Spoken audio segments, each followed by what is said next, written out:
Hello everyone. So under the classifications of discrete time systems, we have already discussed linear and nonlinear system, time variant and time invariant system.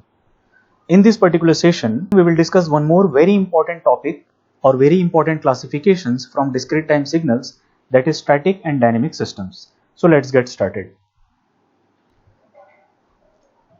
So a discrete time system is called a static or memoryless if its output at any instant of time small n depends on the input samples at the same time, but not on the past and future samples of the input. So this is the important point. The sample should not depend upon the past and future samples of the input.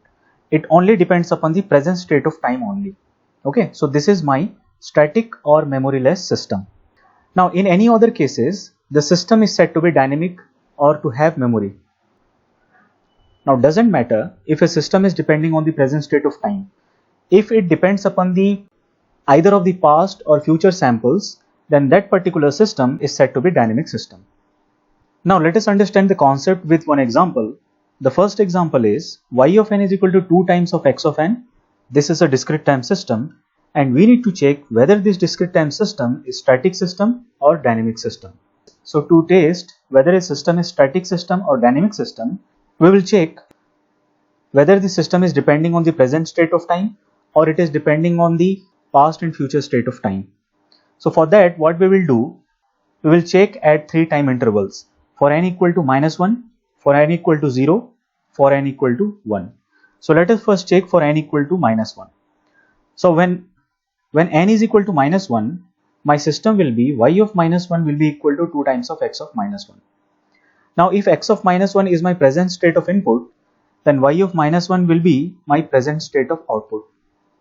Let us check for n equal to 0.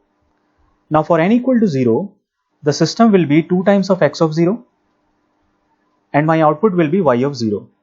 So this x of 0 is my present state of input and y of 0 is my present state of output. For n equal to 1, my input will be x of 1 and output will be y of 1. So as you can see, in all the 3 cases, my output only depends upon the input sample at the same time. So we can conclude that the output is only depends upon the present input, hence the system is said to be memoryless or static. So I hope this concept is clear. Let us take one example of dynamic system. As you can see in example number 2, my system is described as y of n is equal to 2 times of x of n plus 3 times of x of n minus 3. Let us check whether this particular system is static or dynamic system. So we will test by taking 3 time intervals as -1, 0, 1. Let us check for n equal to -1. Now for n equal to -1, my output will be y of -1. This will be 2 times of x of -1 and this will be 2 times of x of -1 minus 3, which is x of -4. Now if I consider this to be my present state of time, this is my present state of output. So this is my present state of input and this is my present state of output. Now at the same time, x of -4 will be considered as the past state of input. Now let us check for n equal to 0. For n equal to 0, this will be y of 0. This is 2 times of x of 0 plus 3 times of x of -3. Y of 0 is equal to 2 times of x of 0 plus 3 times of x of -3.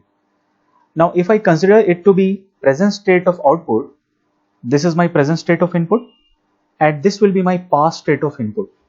So I can say my output depends upon the present as well as the past state of input. Let us check for n equal to 1.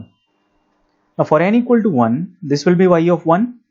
This is 2 times of x of 1 and this is 3 times of x of -2. So once again, as you can see, if this is my present state of input, this will be my present state of output and this will be my past state. So in all the 3 cases, my present state of output depends upon the present state of input as well as the past state of input. So definitely this particular system is a dynamic system. So we conclude that for present value of n, the system output y of n requires some memory to get this output. Hence the system is said to be dynamic system. So this is all about static and dynamic system. We will solve few more numericals for the static and dynamic systems in upcoming lecture. Thank you.